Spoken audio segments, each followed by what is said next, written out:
Hello fellow Helldivers, Thornton here, and we're in fall season, so I thought it'd be fun to take my motorcycle out with some buddies and catch all the leaves changing colors as you can see on screen right now. But today we're going to be talking about something also pretty super going on, and that's the return to Super Earth, because it is going to happen, and it's going to be way more devastating than the last time when the Illuminate attacked it. We're going to go over all that in today's video, but without further ado, let's get into it. Alright fellow Helldivers, we got a lot to talk about today. Arrowhead went ahead yesterday and put out their first patch about stuff they're going to be working on fixing. If you're on console, this doesn't really apply to you. This has to do with the size of the files on PC. They said in the short term they made some small gains in the next update by sweeping our systems for unused assets. It's not a game changer, but at least the install size will stop growing, so don't expect it to be shrinking. The medium term, they said they're exploring taking some of the worst offenders in terms of duplication, and by going ahead and doing some of the RAM usage using careful measurement and analysis, they should be able to deliver acceptable trade-offs between RAM usage, loading times, and install size. And for the long term, they want to go ahead and make improvements to the engine. Yes, there will be an engine upgrade. I actually talked about it in a video the other day. Ironsights had mentioned that they're trying to modify the Stingray Autodesk, so it's something very similar to what Apex Legends / Respawn did with the Source engine from Valve. Anyways, for the long term for that one, it's a bigger, riskier, and more speculative project. We don't know if the impacts to load times could make these approaches infeasible, so we're just going to kind of have to wait and see if long term actually works out. In terms of all the other bug fixes for console players, we're still waiting for an update. But today, we are going to be talking about the return to Super Earth. A lot of Xbox divers have come in, and they missed the entire saga of battling on Super Earth. We went ahead and saved democracy there, but we haven't really heard anything else about it, and are we going to be going back? And yeah, we are going back to Super Earth in the very near future. It could actually be sooner than a lot of us think.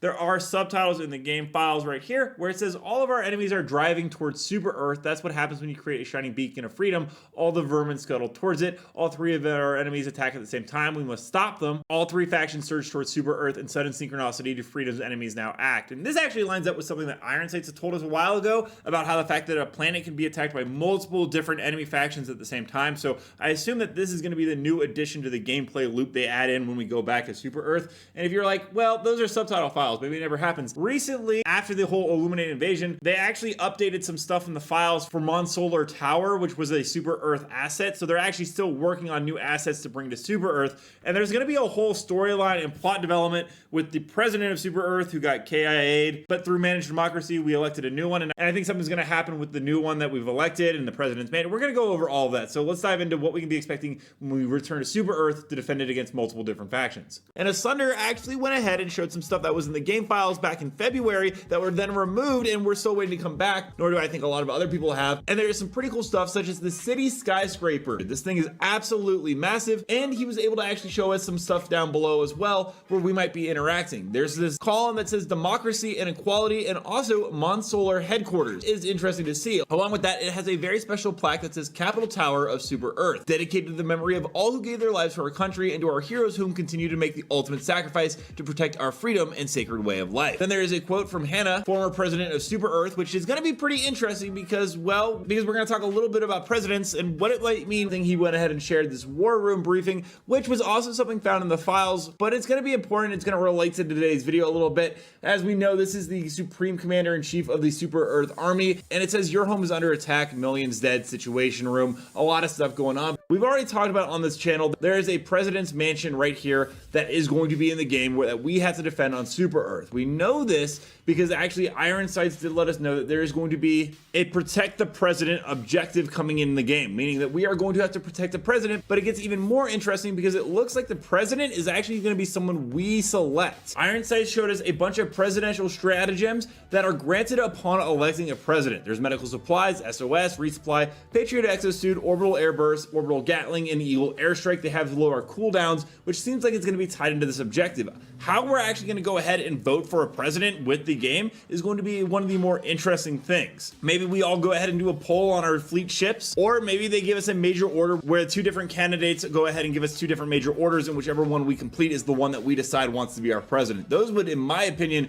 be the most fun ways to do it. And then once we elect them, we're gonna, have to go ahead and defend them for the president's mansion objective and making sure that it does not get taken over. There's also some other things tied to this president. There's a briefcase objective icon, which clearly looks like a nuke case, or at least in my opinion, it looks like something you would store something very strong and valuable in, and it's likely tied to the president's football objective. I don't have any more information on that other than that is what Ironsights called it. I would also be interested if this is when the Super Earth Hellbot comes in. There's audio, it's going to be an NPC character, but it would make a lot of sense because it's described as the Super Earth Hellbot, is that it's a companion we get for this objective that we call in. There's going to be some also cool additional things that come with this rather than just, blowing things up. I think we can really be looking forward to is something that Ironsights let us know on the presidential election, and he gave us all the info on presidential candidates. Now, if you've been following this channel, we've seen images of the candidates, but now we have a lot more in-depth information, such as this is going to be one of the presidential candidates right here, Winston Richmond Jr. Sr., which is just confusing.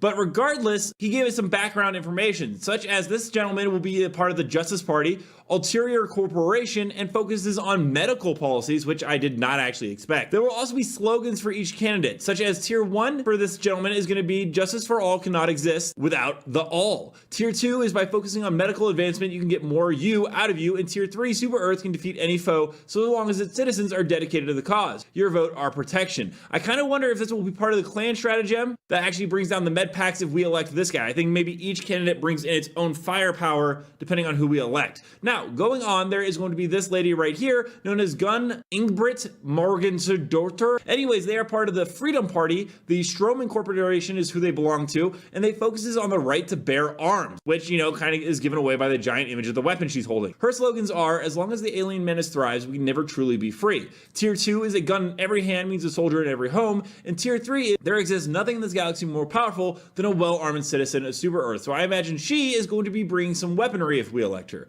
The third and final candidate is this lady right here holding a baby with the Helldivers onesie or binky, and she is known as Dayu Hatchet. She is part of the Prosperity Party, the Permacure Corporation, and focuses on the expanse and wealth of Super Earth. Their slogans are Tier 1, when we expand, we earn. When we earn, we expand. In Tier 2, in knowledge lies power, in power lies prosperity, and prosperity lies freedom, which I'm pretty sure that's like maybe part of the Sith code.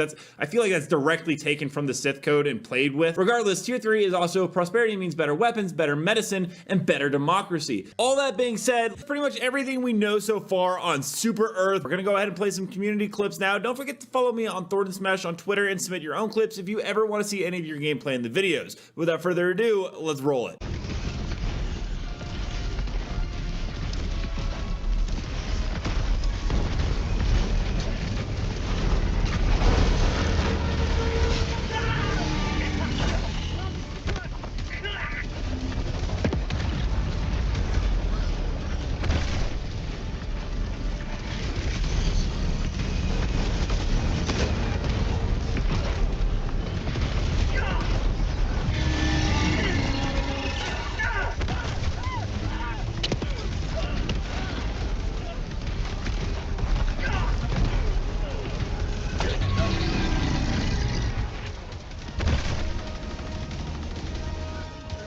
Let me know down below, do you guys like the idea of going back to Super Earth, and what do you think about all the factions being a battle there, or do you just like the idea of one single faction attacking? Also, don't forget to check my outdoor channel on the top left corner, and until next time everyone, thanks for stopping by. Keep spreading managed democracy.